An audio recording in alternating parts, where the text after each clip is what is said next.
ours. LP.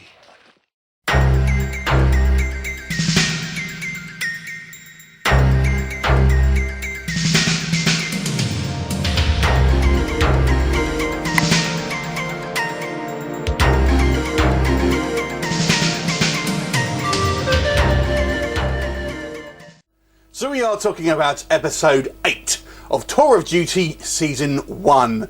This one is called The Good, the Bad and the Dead.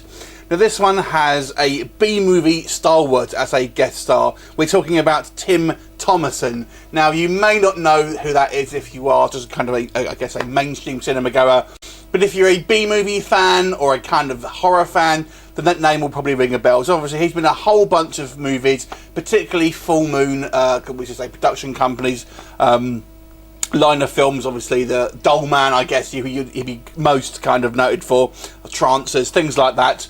So anyway, we are going to talk about this particular episode.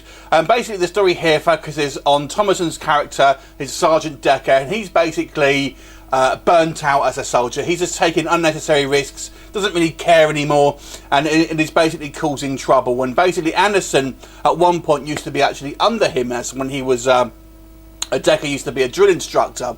So basically Anderson tries to kind of straighten him out and basically gets him to join a Bravo company. They kind of go on a mission, and basically Decker's recklessness puts the team in danger. So I have to say I felt this episode was a bit of a filler.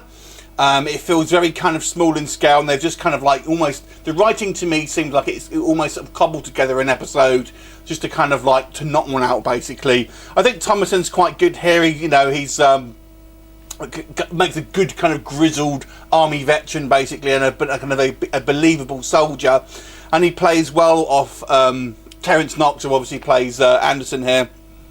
But overall, this episode, it just feels very kind of small to me. Very kind of just not a lot to it.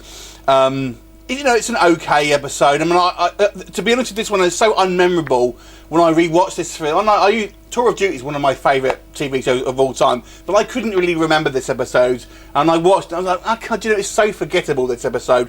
It's not bad necessarily, but I feel this is one of the weaker episodes for me. There's just nothing really kind of sticks out other than maybe Thomerson's kind of as a character actor. If you like him, then you're going to kind of remember him, but as a story, it's very typical things happen. You know exactly how this episode is going to end up.